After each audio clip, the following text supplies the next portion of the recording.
Sioned Dafydd dwi, a dwi'n uwch darlithydd ar y cwrs TAR Cynradd yma ym Mhrifysgol Metropolitan Caerdydd.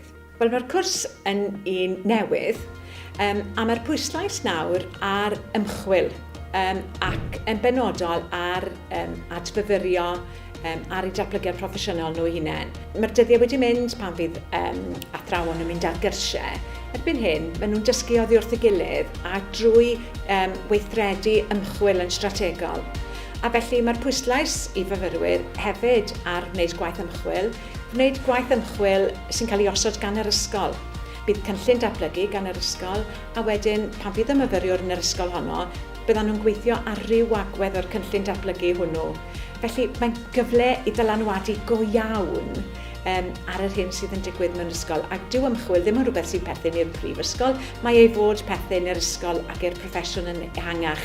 Felly mae hwnna'n un ffactor newydd, dwi'n meddwl. Ac ar ben hynny wedyn, mae yna hyrwyddwr ymchwil ym mhob ysgol, rhywun sydd yn arbenigo ac yn ymddiddori mewn ymchwil ar gyfer datblygiad proffesiynol, a maen nhw'n cefnogi'r myfyrwyr tra bod nhw yna. Felly, o'r safbwynt cynnwys, yn amlwg y 6 maes dysgu yw'r prif ffocws. Felly, yn hytrach na dysgu pynciau ragor, i ni wedi trosglwyddo i ystyried 6 maes ymchwil. Ieithoedd, llythrennedd a chyfathrebu, mathemateg a rhifedd, dynieithau, celfyddydau mynegiannol, iechyd a lles a gwyddoniaeth a thechnoleg.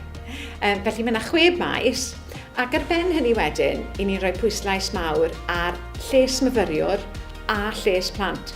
Hwna'n ffactor amlwg iawn yn yr hyfforddiant. Felly, o safbwynt yr hyfforddiant, mae'r myfyrwyr yn cael 120 o ddyddiau mewn ysgol.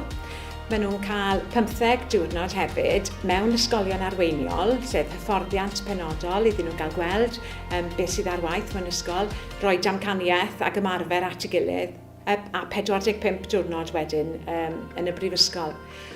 Mi fyswn ni'n pwysleisio hefyd, wrth gwrs, dyw myfyriwr ddim yn gorfod dechrau dysgu o'r diwrnod cyntaf mae'n mynd allan i'r ysgol.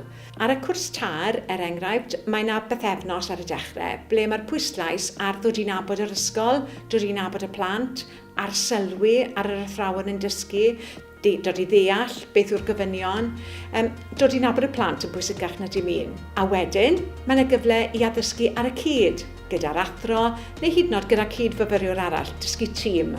A dim ond ar ôl cymryd y camau yna, a byddwn ni wedyn yn disgwyl i fyfyriwr i dechrau dysgu yn annibynnol.